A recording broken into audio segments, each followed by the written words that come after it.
Here in the derivative model, we start with a change in a GP or fund's equity value, which we call FEC-V. Total shareholder equity value is TEC-V, and it gives us the fund's ownership percentage, which is FEC-V divided by TEC-V. This allows us to calculate a hypothetical dilution-neutral return called the isomeric return. It's equal to the change in total equity value times the average holding period ownership percentage, and fund ownership impact, which is the equity value change driven by dilution or concentration. It's equal to the change in ownership percentage times the average holding period total equity valuation. The next independent variable is net debt. It allows us to calculate the total enterprise valuation, TEV, equity ratio, ER, and debt ratio, DR. The enterprise valuation and equity ratio give us the unlevered return and the leverage effect.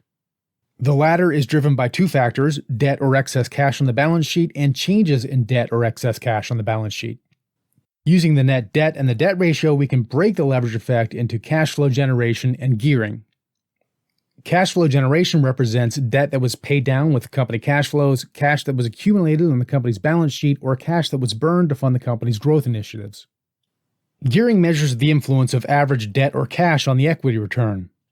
In a levered deal, debt makes equity value change faster than enterprise value, so gearing tells us how much debt has amplified the equity gains and losses.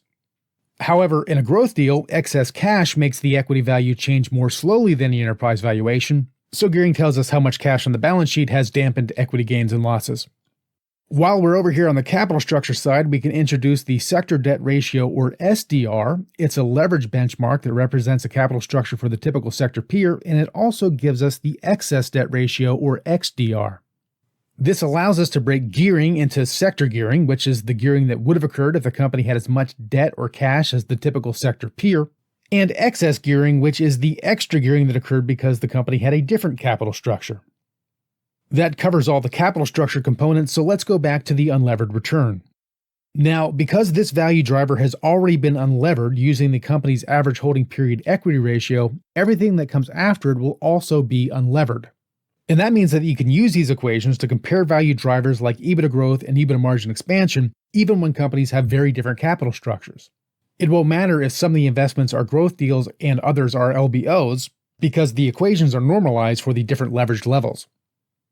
Alright, next we introduce the trailing 12-month EBITDA, or E, which gives us the company's EBITDA valuation multiple and the value drivers for EBITDA growth and multiple expansion. Then we introduce the TTM revenue, or R, which gives us the company's EBITDA margin and the value drivers for revenue growth and EBITDA margin expansion. Then we introduce the company's TTM gross profit. This gives us two P&L ratios: the gross profit margin, GM, and the operating expense margin, OM, which is the company's SG&A divided by its revenue for a period.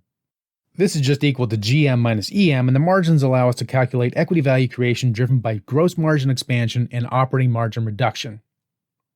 Next, if we have a good measurement of a company's addressable market, AM, we can use it to calculate market share and measure the equity value creation driven by addressable market growth and market share growth. And if we have a good set of market valuation data, we can plug in market multiples, or MM, to calculate mu, which is the company's valuation discount or premium. This gives us equity value creation driven by market multiple expansion and intrinsic multiple expansion. The latter can measure the impact of a company's valuation outperforming the broader market trend, and it might come from buying below market, selling to a strategic buyer, or materially improving the quality of a company's revenue and earnings. Now, finally, we can combine these value drivers in any way that we wish. So we can add up value drivers like addressable market growth, market multiple expansion, and sector gearing and call that the market-driven return, and then assign the rest of the value drivers to the manager-driven return. Now, I know that we went through all that math quickly, but you'll find all these formulas on the episode page along with Excel templates that show you how to use them.